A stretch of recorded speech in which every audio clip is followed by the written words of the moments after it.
नमस्कार. आपण जी काही दृश्य पाहतोय ही खवणे गावातील आहेत. मनाला भुरळ पाडणारे हे गाव आहे.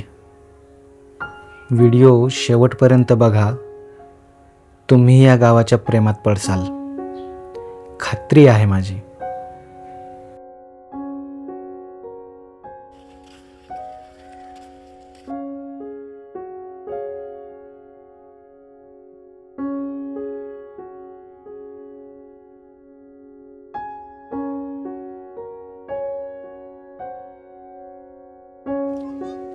पाणी पाणी हे इकडे तुला जास्त पाणी दाखवतो. चल चल.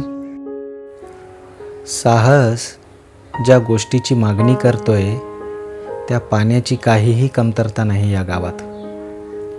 एका बाजूला खाडी तर दुसऱ्या बाजूला अथांग समुद्र आहे.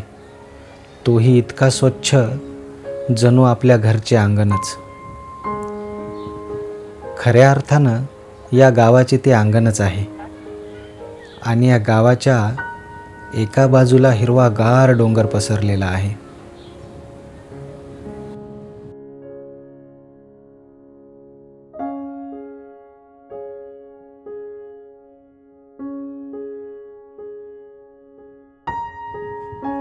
आपल्या घरच्या अंगणात जशी लहान मुले खेळतात ना, तसेच या अंगणामध्ये स्वरा व साहस खेळण्यामध्ये मग्न झाले होते. लहान मुलांना आनंदी राहण्यासाठी कोणत्याही निमित्ताची गरज नसते.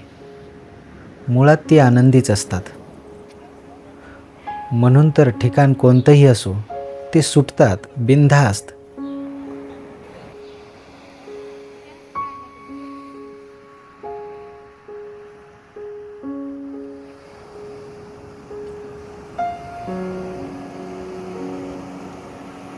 लहानपणी शाळेत असताना आपण अरबी समुद्राबद्दल भूगोलात शिकलो.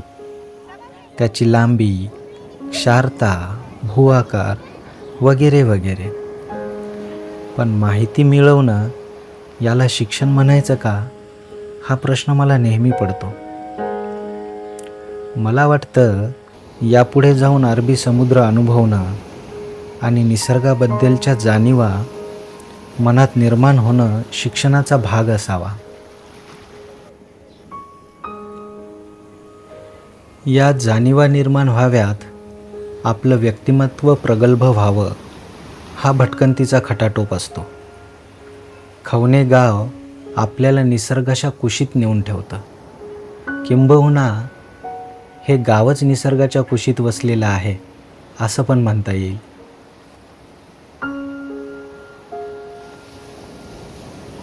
माझ्या मुलानं संवेदनशील असावं, तितकंच त्याने धाडसी पण असावं असं मला नेहमी वाटतं. त्यामुळे कदाचित त्याचं नाव मी साहस ठेवलंय.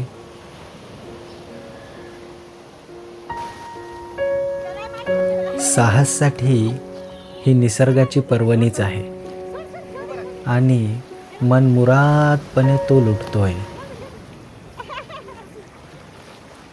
या निसर्गामुळे, या अनुभवांमुळे, या विविध दृश्यांमुळे साहसच्या कल्पनाशक्तीला ना आणखी बळ मिळणार आहे.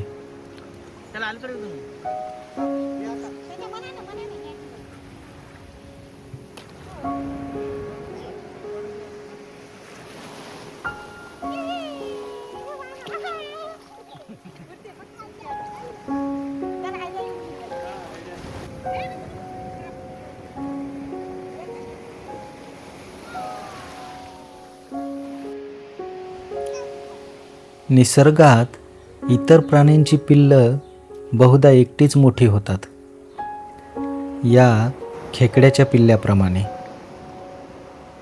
कधीही ती दुसऱ्यापेक्षा श्रेष्ठ होण्याच्या स्पर्धेत नसतात. ते आपल्या आतील सुप्त ऊर्जेप्रमाणे मोठी होतात. माणसानेही असंच मोठं झालं तर किती बरं होईल. कोकणातील कौलारू घरांचं वैशिष्ट्य खवणे गावाला पण लागू होतं. पाऊसच एवढा प्रचंड असतो की त्याला पर्याय नाही. आणि असू देखील नाही. ही कौलारू घरे पाहिली की लहानपणी ऐकलेल्या कथेतील आटपाट नगर आठवतं. पाठ्यपुस्तकातील गावांच्या चित्रामध्ये नेहमी कौलारू घरं असायची. तशीच ही घरं वाटतात. शाळेत असताना सर्वच जण हे चित्र काढत असत. 2-3 डोंगर, त्यातून उगवणारा सूर्य, त्या डोंगराच्या पायथ्याला एक कौलारू घर आणि त्या बाजूला 2 नारळाची झाडं. हे गाव तसंच कल्पनेतलं गाव वाटतं. पण नारळाची झाडं मात्र भरपूर आहेत. इतकी सारी नारळ पाहून आमचा शहाळे पिण्याचा मोह आवरला नाही. योगायोगाने एक काका नारळ काढण्याचं काम करत होते. आता हे नारळ काढणं खूप कौशल्याचं काम. त्यात तुमची शारीरिक क्षमता तर लागतेच, पण मानसिक कणखरपणा पण लागतो. विचार करा, इतक्या उंच जाऊन स्वतःला स्थिर ठेवणं सोपं काम नाही. आणि हे काका वयाच्या 60त ते करतायत. कमाल आहे ना.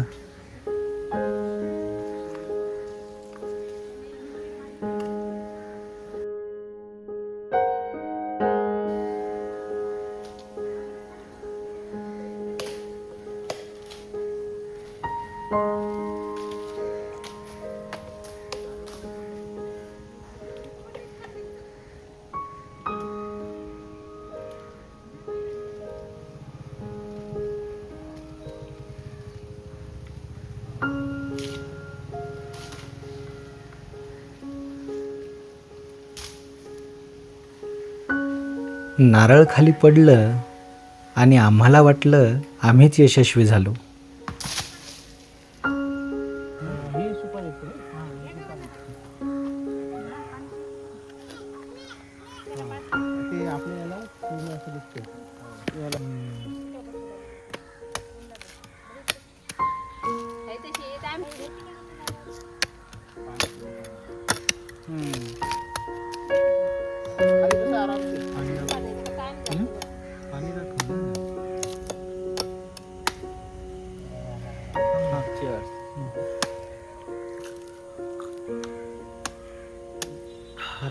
घे बेटा.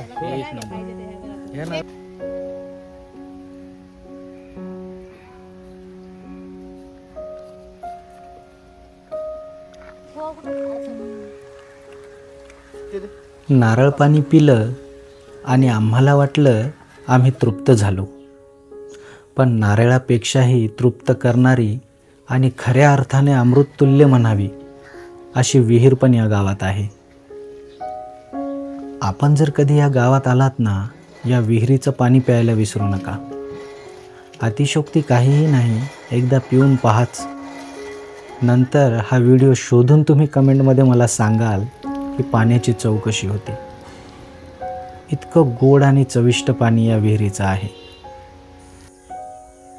अशा पद्धतीने शरीराने आणि मनाने तृप्त होऊन आम्ही हे गाव सोडलं. हे गाव तुम्हाला कसं वाटलं? तुम्हाला आवडेल का या गावात यायला? हे कमेंटमध्ये सांगा. भटकंती खोर चॅनलला सबस्क्राईब करा. तुमचे मनपूर्वक आभार.